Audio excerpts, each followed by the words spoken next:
I got no stake in the boomers versus millennials debate, or I don't know, whatever you would call it.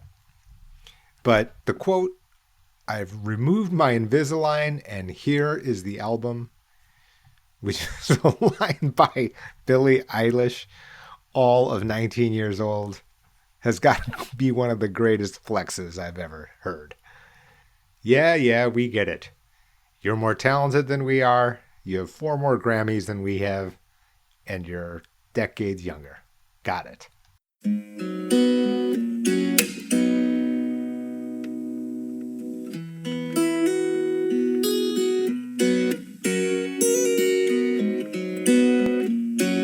Welcome to the Maximize Your Medicare podcast. My name is J.O. I am the author of Maximize Your Medicare. The 2020-2021 edition has been newly published by Allworth Press. It's available anywhere you can buy a book.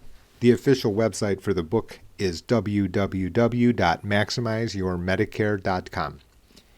As always, today is not financial advice, and you do need to keep up to date because facts change, situations change, and what I may have said on a prior podcast may not be true today. Today we're going to turn to Medicare Advantage and its increasing popularity. The current market share of Medicare Advantage is in the 30s%, and CEOs of insurance companies believe that is going to be up to 50% over time, which would basically represent 30 million Medicare Advantage policyholders. There are a lot of issues swirling around Medicare Advantage plans and all of the different topics around it, and it can be pretty complicated for a number of reasons. So let me first start out by saying that my firm and I personally have recommended Medicare Advantage to certain individuals because it fit their health and financial situation the best. It provided the features that the client wanted. And basically what my role is to filter out the many selections that may be available in your location to be able to find out what the best fit actually looks like. Now, the reason for that, swerve into describing what I do in those cases is it does tell you about some of the many complications that can exist. If you go on YouTube and you take a look across the many videos, and Maximize Your Medicare has its own YouTube channel, what you'll find is a lot of videos which compare Medigap plans. Okay, Medigap plans are the standardized plans lettered A through N.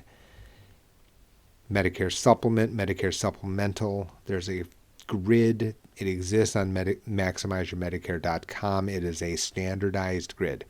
That is one set of plans that can be used to augment original Medicare, which is the federal red, white, and blue card. The other set of plans is called Medicare Advantage.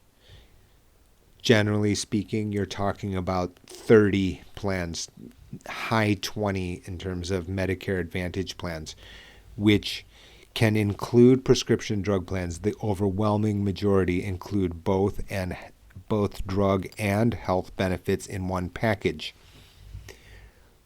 What happens here is the Medicare Advantage carrier, an insurance company, takes control of the entirety. They are creating annual contracts, ones that run from January to January, and all of the moving parts move every year. In the book, I detail the way to look through Medicare Advantage plans and to understand their certain features. And briefly speaking, you must understand the network. I can't stress this more strongly enough, which is that you need to make sure that the network is correctly fit. Because the last thing I want our clients to do is to find out that they're going to a primary care physician who doesn't accept their Medicare Advantage plan. Now we have a host of different issues. And depending on the plan, you can have very, very different cost structures or cost responsibilities. And in a particular type of Medicare Advantage plans, a pure traditional HMO, and you go to a primary care physician who does not accept your plan, then you can also not get a referral either from that primary care physician. So you do need to understand network. I can't stress this more strongly. Today's podcast, though, is really about the way that, people are informed about Medicare Advantage plans. So there's almost no question that if you're listening to this podcast or someone you know is a Medicare beneficiary, they have received a lot of mail. There are infomercials during the annual election period. There are commercials year-round which tell you, yes, there are these plans and you can have dental, vision, all these extra benefits, and et cetera, on top of what Medicare gives you. And those are not wrong. Okay, so let me first say that these commercials and the advertisements that you received are not likely to be wrong. Okay, the challenge, however, is that it is not necessarily the information that you need to distinguish across the approximately 30 plans that exist in your area. They don't tell you what you need to know in order to understand whether or not this is the best plan for your situation in your location. Now, I just stated location, and it's important. You can't call up your cloned brother 5 states away and say, hey, what Medicare Advantage plan should I sign up to?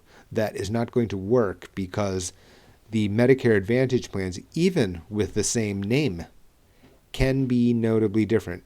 And like I said, because just from the network alone can be different, even if the plan has the same name. So you need to be careful. Okay. So now you've seen these advertisements and these commercials, and over the recent years, the trend has been, and the reason for today's podcast took us 7 minutes to get to it, some of the pieces of mail include the name of your doctor or may include the name of a hospital system. Now, formally speaking, this is not, illegal, right? It's not, there are no rules to say that the doctor can't send this out to you or the hospital can't send this out to you. It is very important to note, however, that does not mean that this is the only plan that your doctor or hospital will accept. It's very important to understand this, and that you actually need to check. And candidly speaking, the reason I don't love these letters, right? I don't love these letters because it looks and feels like an endorsement. It looks and feels like a recommendation. So now you've got a healthcare provider making a financial recommendation to you because they're recommending something that is health insurance, a financial contract. It's a little unseemly to me. That said, it's not illegal. So the reason I tell people, and the reason I'm saying on the podcast here today that you need to look, is because you need to look through all of the rest of your moving parts, right? It can be fine that your doctor has sent a letter from Medicare Advantage Plan 1, okay? But what happens if the prescription coverage under Medicare Plan 1 is not optimal for you, and that it is best at Medicare Advantage Plan number 2? Let's just say you have other specialists. Do they all belong to Medicare Advantage Plan 1? In other words, there's a number of moving parts, and unfortunately, these letters leave the impression, from my perspective, they leave the impression like, if you want to stay with me as your trusted doctor or trusted hospital system, that you should enroll in this particular plan. Maximize Your Medicare is very clear. It is not written with the idea, hey, you absolutely must do anything other than defend yourself in what's in your best interest as far as getting the coverage you want at the lowest overall cost. On the last pod, I spoke with a healthcare consultant, and he revealed that there are financial incentives going on between accountable care organizations, ACOs, and Medicare. So what ends up happening is if they beat certain cost and performance measures, they get bonuses. Well, further investigation, further calls by me to other people involved in this entire system have revealed, in fact, that certain monies are being transferred or being paid when membership of Medicare Advantage plans increases. It gives you a sense of the gray area here. And no one's asking Jay, right? No one's asking me, okay, what are the rules supposed to look like? I'm just putting myself in the shoes of the buyer. I'm putting myself in the shoes of the person who doesn't understand Medicare to start and has trusted a doctor or hospital system for a long time, who doesn't understand that health insurance and health care are actually two different topics. And then they get this letter. So you remember that I was mentioning YouTube and the fact that Maximize Your Medicare has a YouTube channel, and there are many other channels, don't get me wrong, right? And I don't discourage people from taking a look around. I'm biased, obviously. What is striking, however, is the fact that you don't have a lot of guides on how to choose Medicare Advantage. And the reason is that, and one reason that this exists is because it is very difficult, meaning very cumbersome, time-consuming in order to be up to speed on all of the different Medicare Advantage plans and the pros and cons. This does remind me of the fact that on my Facebook feed, I belong to different forums that have to do with, insurance marketing, and which includes Medicare marketing.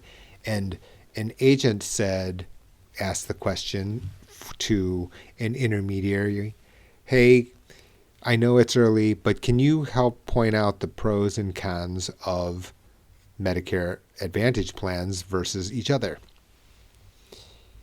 Now, this points out something pretty scary, actually. And it looks innocent, right? I mean, it looks like an innocent question by a well-meaning agent, et cetera, et cetera. Hey, I want to be able to present the comparison to others. No, this is not as innocent as it looks. Number one, a carrier is absolutely 100% disallowed from actively comparing its plan to some other plan in any location that is allowed to be shared to the public. You will never see a flyer from a carrier saying we're better than our competition's plan. That is the no-fly zone for sure. This is one reason that people don't really love the advertisements, right? The receivers, the recipients of these mailings are a little dissatisfied because they kind of understand that this is not necessarily the information required to make a decision, because they also know that there are 30 plans in the area. The hidden scary thing here is the fact that the financial person in this instant, the agent, this rule is pretty clear and it's pretty obvious.